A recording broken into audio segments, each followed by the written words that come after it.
Without a gun, I'd be no match for Frankie's men. I'd have to play hide and seek with them.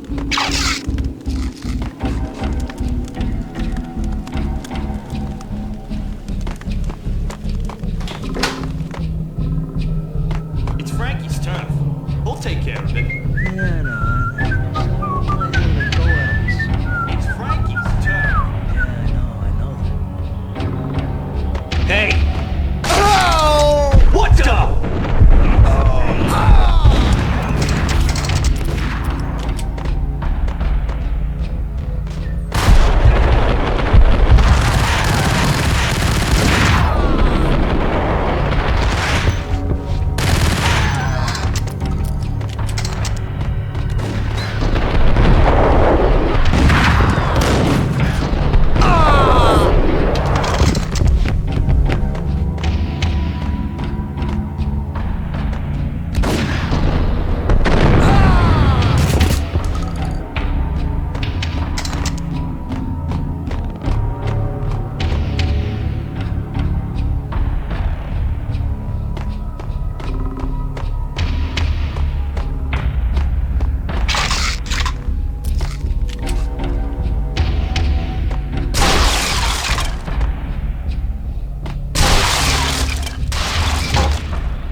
Another newspaper caption for a murder scene.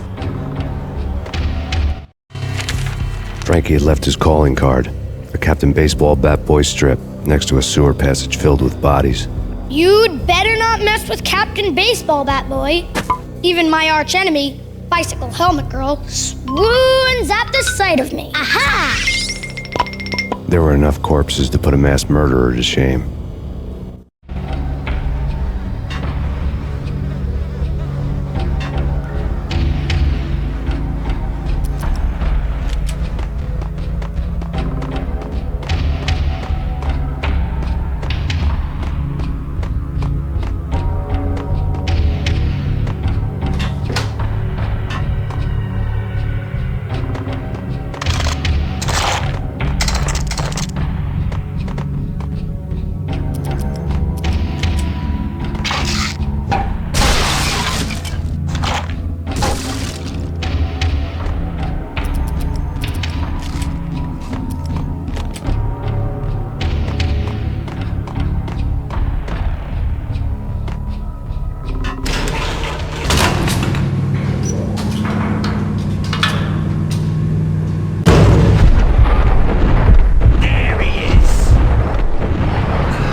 Things were fast going from bad to worse.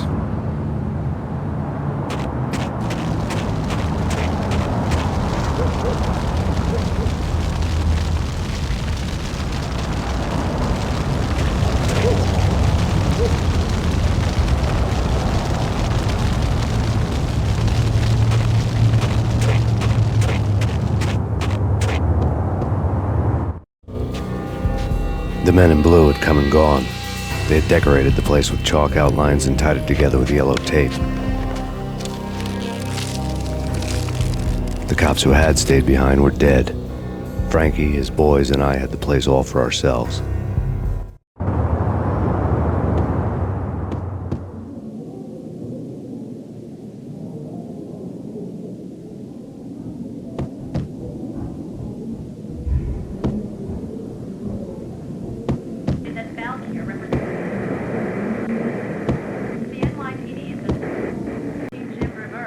Just forget about it. Just forget about it. Hey, just forget about it. That crazy witch, you should have heard her. She was a real scream when the boys caught her trying to cap the Don. Oh, that's friggin' bad. To the trio? That's even worse than what Frankie's doing to that poor bastard downstairs. She's gonna take a long time to die. The mobster muscle on the phone was talking about Mona. Punchinello's trio were nothing but bad news. There he is!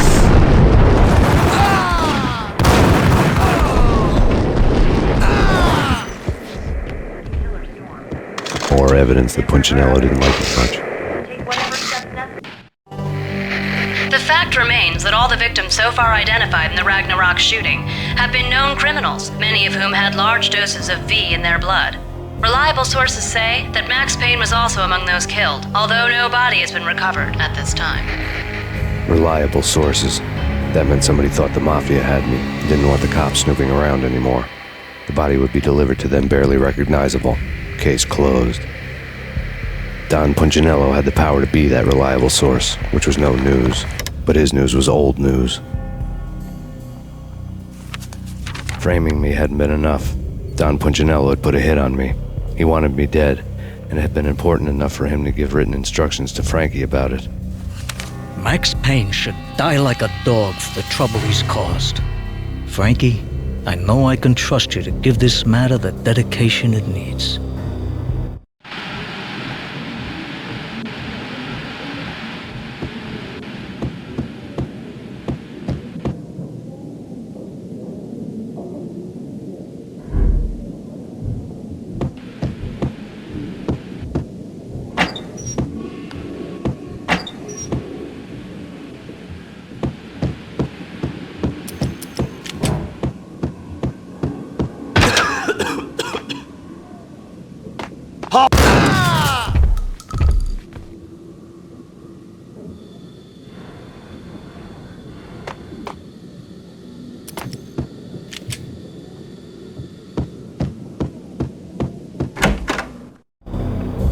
The hotel bar was fast developing quite a history. True to his words, Frankie was there, having a beer. Jesus Christ. How the hell did you get loose? Got bored waiting. Thought, what the hell, we could just as well finish this here. Fine by me. This was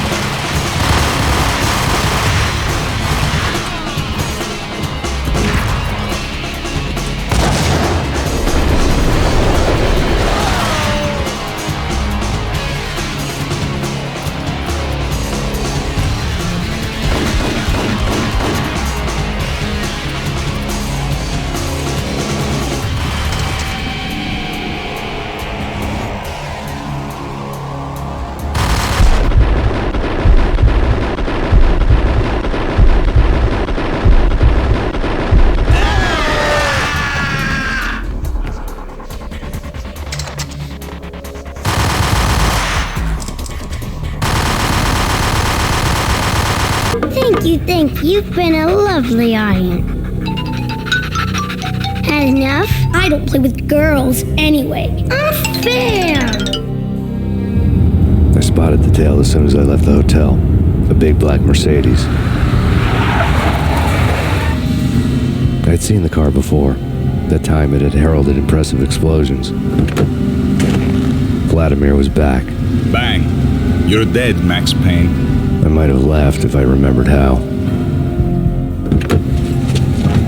What's this supposed to be? Cops and robbers? Look, you want something with me? Get in line. Peace, man. Relax. You know you are a real news item. Armed and dangerous. I am going to make you an offer you can't refuse. I've always wanted to say that. It's a bum rap. I've been framed. That's a moot point. Whatever you did or did not do, I'm sure you had good reason for doing it. Want to hear me out? I'm listening.